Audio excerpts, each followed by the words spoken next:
At this point in time, we have crossed 54 international borders in our van, and I can tell you, no matter how much experience we've gained through time, it's always the same. No matter how prepared we are, we always get the border butterflies.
GPS says we are 7 minutes from the border, which means for me, the border butterflies just kicked in.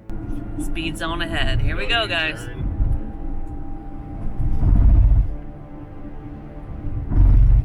End freeway, international border, 1,500 feet. Here we go, guys.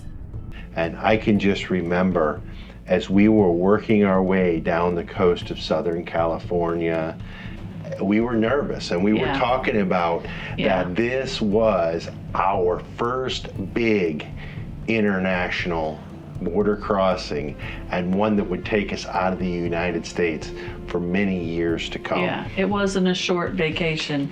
We were leaving the United States and the safety net of knowing everything and being comfortable.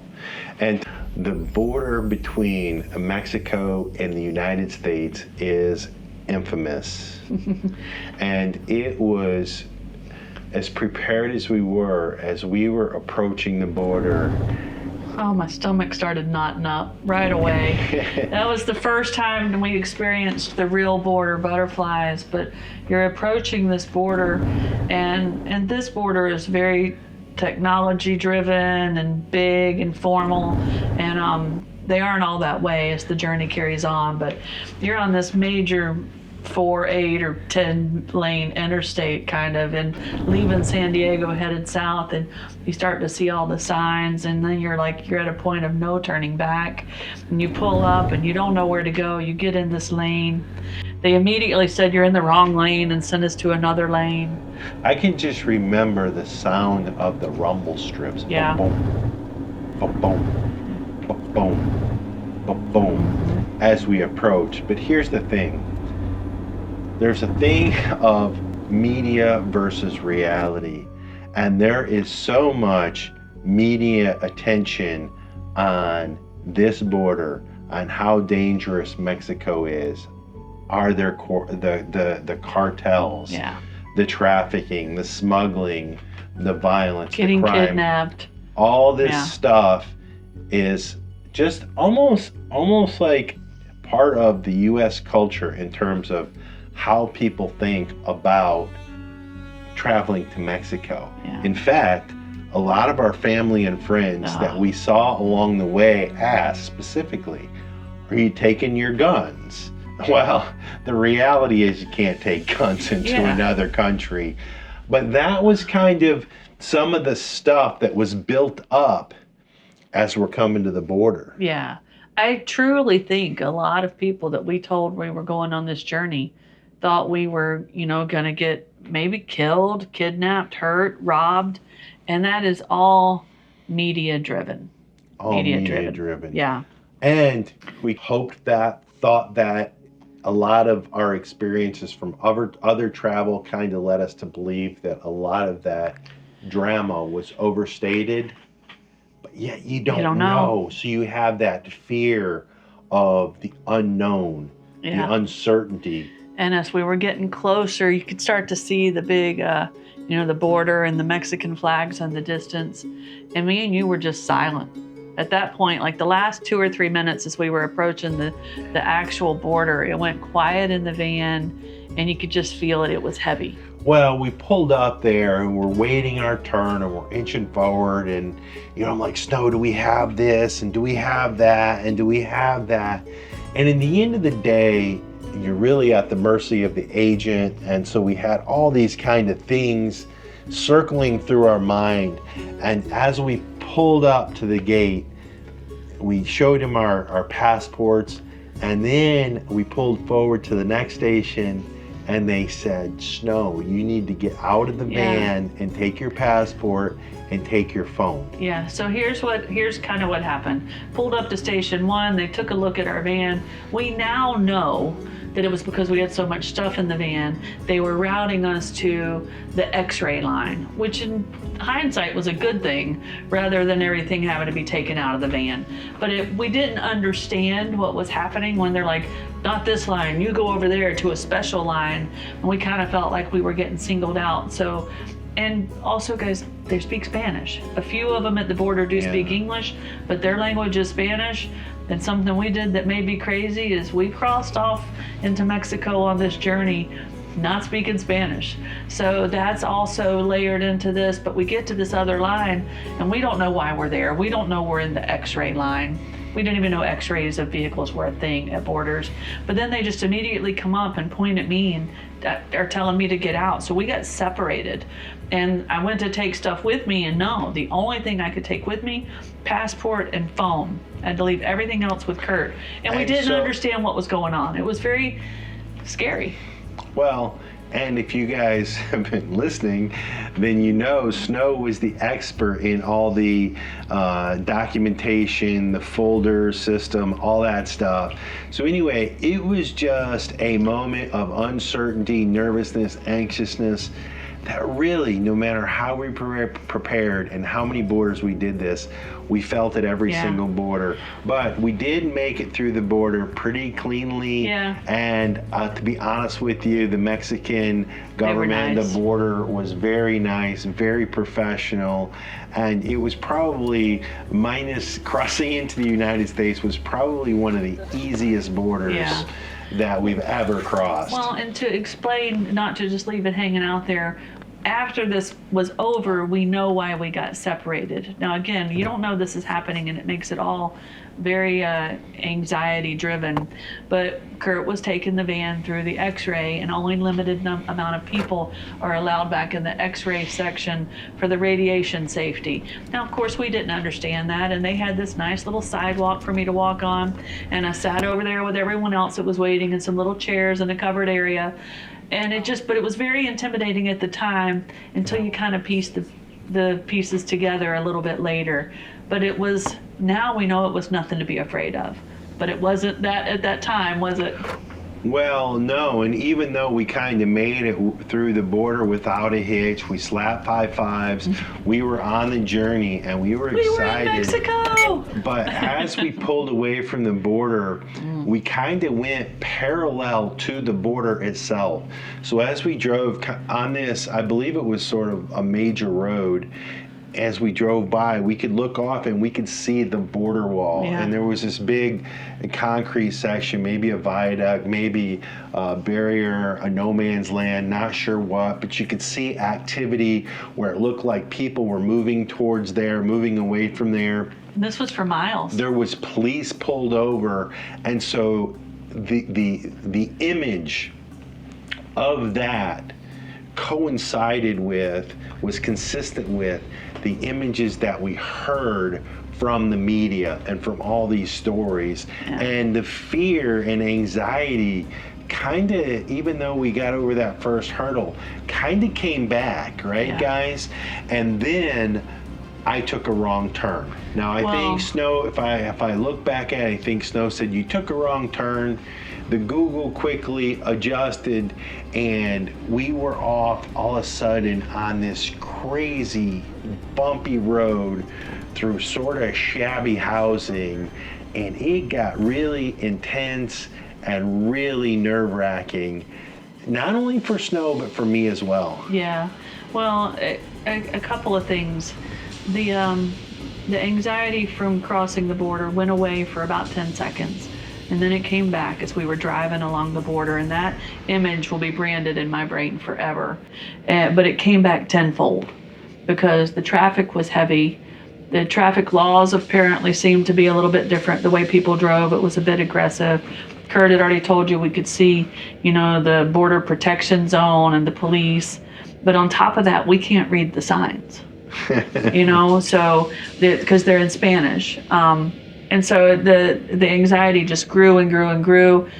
We took this wrong turn and definitely into a very, we've learned to use the word humble neighborhood along the way. This was sketchy. It was Tijuana. It was Tijuana, Yeah. and it was the outskirts of Tijuana. And Snow made it clear right away that we needed to just keep going and driving. Guys, we were nervous about turning around because we didn't know what the other route was. The Google had taken us on. I'm just going to stop right here and tell y'all, I was petrified. You do not see it in the video, and that is because we edited out at the time. I was truly scared, questioning everything we had done, afraid that everything our family and friends and the media had been telling us was true. Now I look back at this and I'm almost, I can't think of the word, I don't want to say ashamed. I felt that way because, of course, over our journey we learned this stuff wasn't true. But at that moment in time, I was really second guessing what we were doing, for sure. And I think a 5-hour drive to the next town, and our research had kind of indicated that there wasn't much between where we were and a town called Ensenada. Yeah, I don't want to leave the dirt road yet because it was such an impactful part of our whole journey, and especially this day. I want to point out the fact that we stand out in this area. As we're driving through this road, we're not just on the wrong road. We're getting stared at by the locals.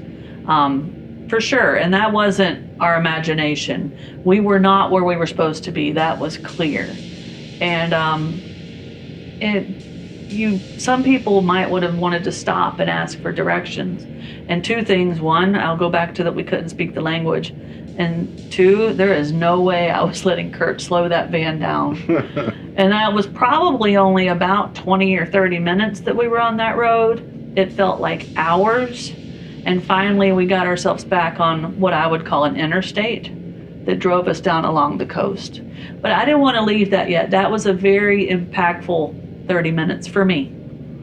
So now to get us back towards Ensenada. There's a reoccurring theme here that has been developing since we left the Midwest and started exploring, especially down in Mexico, as that Snow and I have a different threshold for fear and anxiety. Now, I would be lying and I would be crazy if I said that Snow was not one of the most courageous women that I know. And just to give you an example, most of my friends, most of the people that we know say they wouldn't have the cojones, they would not have the courage to do a journey like we did. And she was right there beside me the whole step of the way, and just very courageous and brave through it all. Sometimes turning green and clenching holes in his leg. Oh no, anxiety creeps up on me. Is this how it's supposed to feel? Tell me when it's over. I got someplace that I gotta be. It won't leave. My friends say, get out of your comfort zone. It's a blessing in disguise. Get out of what you call home. Your name is written in the sky. It might feel just like you're on your own, but baby, it's another lie. Remember, you were made. I try to work, but it doesn't work. I try to say something, but there's no word. I try to justify my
work. But this is where it came into play. And my mindset was, okay, what can we do to let her anxiety go down? What can we do? And based on her very specific, very direct communication, it was, don't stop. Don't stop. Keep going. And even after we were down the road several hours, I think it was a 5-hour drive down to Ensenada. And a couple times I tried to pull off to get some lunch or something like that, and it just didn't work out. The infrastructure, the roads just weren't like they are in the USA. We were already seeing some differences, and that made things a little bit confusing. And the whole day just felt like a test of were we doing the right thing. And the more we kept going, the more we knew we were. But man, it was setting in. This just wasn't a road trip down to Mexico to go to the beach. This was going to be a big adventure. Definitely not the worst road that we've been on, but I think for snow, maybe one of the most white-knuckled times that we've had in the van. I mean, it was a defining moment, as she said, but we made it to Ensenada, guys. We made it. We drove on through, and we got there. I think it was late in the afternoon, and we were looking for spots. We had a couple on iOverlander, and we found a nice spot in a cruise. Ensenada has a cruise port, and they had overflow parking right there. And we find a nice parking spot where there was people coming and going. It felt safe. It was very touristy, and I'm not sure Snow felt as safe as I did. No, and Curt felt at ease right away. And to me, because then we needed to walk over and get something to eat, we had decided we were going to go find a little restaurant across the street. There was this little square area, and my anxiety kicked right back in because now this is the first time we're leaving the van. This isn't a campground. This isn't a secure parking lot. There's no security guard. We've just parked our van right by the port in Ensenada, and now we're going to lock it up, leave our kitty cats in there, leave everything we own in there, and walk across the street to have dinner. It sounds like a small thing, but I want to go back and kind of talk a second about our van is now everything. We've got nothing else but me and Curt. We're a team of two, and our house, which is our van. Everything we own. It's not a vehicle. It's not like we've just drove down there and we're going to be driving around Mexico for a month in a car. This is it. This is everything we own. And anytime you leave it, and this was the first time we were feeling this experience, anytime you leave it, it's a little bit scary. At least it was for me. I always worried about what happens if somebody breaks in. One, losing all our stuff, that's replaceable. We could figure that out. But what if they got the cats out, you know? So there was always, anytime mainly in the cities, but anytime we left the van, there was some anxiety. And I definitely was experiencing that as Curt was happily getting ready to go get us a hamburger. Well, I immediately went out and strolled and to check out the neighborhood and the surrounding area, which actually became a theme and one of my general tasks when we were, whether it's wild camping or in a new spot. And I got out and walked around, and I could see right away that when the cruise ships came in, that this place was loaded with tourists and it was safe. And I felt pretty good about it. It was actually kind of a cute little town. I found a little area where they had some nice little restaurants, which was away from the touristy bit, so a little bit more local stuff. And we headed up there and met this really cool guy. Yeah, Curt did. And what do we call that? Not scouting. What would you do when you'd go out and look? It became a theme throughout the whole journey. Yeah, I think it's scouting. But he came back, he's like, oh, we've got somewhere good. I got over my fear of leaving the van. We walked over there. And the little man that was a small little restaurant place, just 3 or 4 seats right there at a bar. And while he was cooking up our hamburgers, he was so kind. Mm-hmm. And I started to relax. I was like, okay, he's not going to kill me. I'm not going to die. Nobody's going to go steal my van. He's just cooking me a hamburger and talking to me. And he gave you a t-shirt. The reality of the day started to set in that we were okay. you know, and it had been a traumatic day for me. There was a lot of emotions for me in that first day, and I can still taste it, if that makes sense. Yeah, it was a stressful time, and but there was also another piece, and that was the whole financial bit. You know, now all of a sudden we're dealing with a different currency, we're dealing with a different language. So when it came time to pay for anything, we were kind of like double counting our money, trying to figure all that out. So any purchase, anything we were doing caused another level of anxiety. Now all this is going on, we're trying to film for the YouTube channel. And as Snow said, there was a lot of the fear and anxiety stuff that we completely left out of the video. We just didn't know how to film it. We didn't feel comfortable with that part of it. And so there was that in itself, kind of, guys, was creating a little bit of anxiety. And then there was the unknowns of what it was going to cost to live internationally. Was it going to meet our budget expectations and all that stuff? And one of the things that we saw early on was that the diesel prices in Mexico is similar, if not a little bit more than it was in the United States. And so we had some nervous, uneasy feelings right off the bat financially.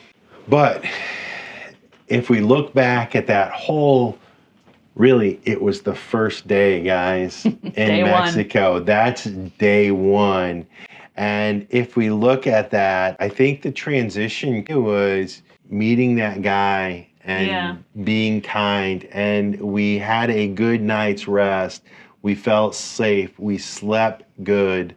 I think Snow actually probably had a little corner of the I was fixing to say she was the whole we slept good thing maybe for Curt, but that first night for me, I was still carrying a lot of anxiety. You know, it started to get dark.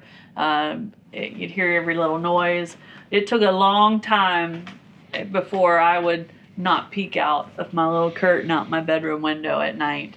But we did get some sleep, and it was because of that nice man at the restaurant, because earlier in the day we had totally let anxiety win. And as we woke up the next morning and we're getting ready to continue the journey, we kind of talked through it a little bit. Not at this level, because we were still just kind of comprehending and trying to understand our emotions. But I do remember us talking about we can't let it get to us that much. If we're going to do this, you know, it's me and you. We depend on each other. We trust each other. We trust our vehicle. And we have to make the decision. And we kind of did talk through that. Yeah. And we got on the road and we stopped at this little town called La Bufadora, I think it was. The blowhole. The blowhole. And again, it was a wild spot, but it was outside of this market. And the place, to describe it, people would come in on a cruise ship for Ensenada, and this was a sort of a day trip, a day excursion for them, and they would go down to these nice, beautiful market area, big flowing market. And then at the end of it, you've got the ocean, and there's this place where the waves come crashing in this cave, and all of a sudden it just shoots up this huge spray, this huge blow, and it was called the blowhole. And we walked around that, and we felt very secure in the parking. I think we had to pay for the parking. I think it was like $5 parking. $5 a night. But the guy stayed there. There was a The guard. guy said he would guard us through the night. We would be perfectly safe.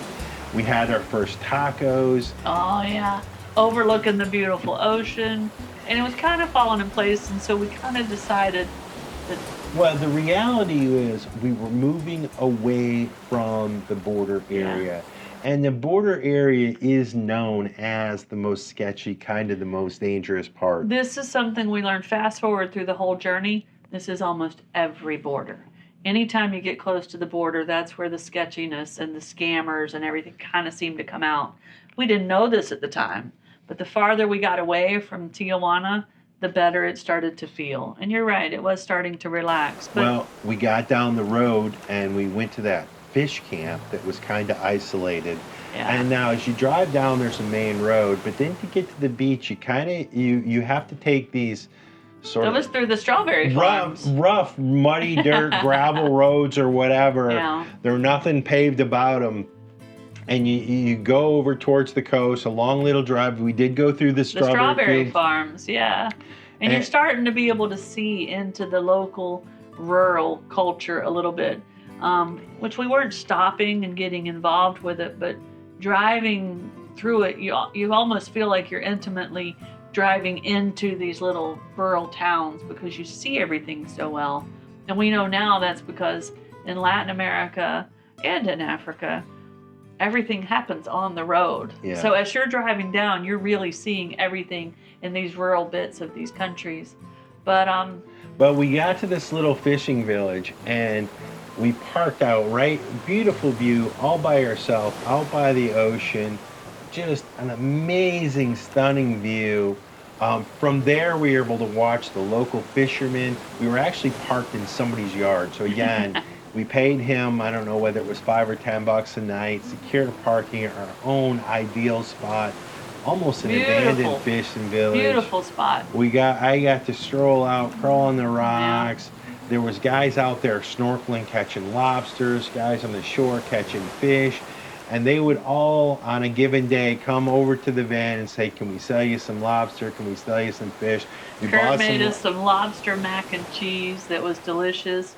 And that's when we started to realize, guys, that the anxiety and the fear, to some point, at least for me, was always going to be there. And from time to time, I believe it would well up in Curt as well. But it was like a tax for the freedom we were starting to realize this journey was going to bring us. And we were seeing that full force, that all that anxiety of getting into Mexico, we were being rewarded by this one beautiful campsite and starting to meet the locals. And now it wasn't just the restaurant owner that was so kind. We're learning that everyone we're meeting is kind. And everything started to kind of ease out. Yeah, well, there's more adventures ahead, but it was definitely something that I think everybody thinks about when they think about a journey that we had. And I think it is probably the number one thing that causes people not to go on a journey like we did, and that is fear. Now, there are other factors like kids, responsibilities, finances, all that stuff, but a lot of people just wouldn't consider a trip like that due to the fear and the anxiety. Still today, we have several friends that since we started this journey have now got their own motorhomes or vans, and they're traveling around the United States and maybe up into Canada. And we tell them, you got to go to Baja. And they're still like, oh no. One of them said, I'll go with you. Well, if you go with us, we'll go. Like if we, guided tours down to Baja, but there's still that fear that's built into us. Yeah, I think there's like a mental barrier there, and breaking through it's just not like, oh, I'm on the other side of the wall. No, I think it was a process, and it was a process that we were both going through it. Again, we have different thresholds for that type of stuff. So the processes I go through are different than the processes Snow goes through. But again, we developed a rule in the van is one goes, the van goes. So if Snow's stressed, I get stressed, the kiddies get stressed. So we have to resolve it and work it. And that's what we did for the rest of the journey. Yeah, and we got some amazing stuff coming up because Baja is epic. And I will still tell anyone that's traveling in a van, you need to go to Baja. Yeah, I think if you're in the U.S., I think it's the best, easiest, out of the country road trip you could possibly take. And if you come back and watch us on the next episode, we'll tell you why. You're going to see why. Thanks, guys, for joining in. We always love it when you show up. We miss you when you don't. Subscribe, hit the bell, hit the like button. It all helps that us. Stuff, guys. Cheers. See you on the next one. Cheers. Now that's a wrap on this adventure. But if you loved joining us, make sure to hit the like button and subscribe to our channel. Don't forget to hit that notification bell too. That way you're always the very first to know exactly when our next video drops. And for all the updates between videos, come follow us over on Facebook and Instagram.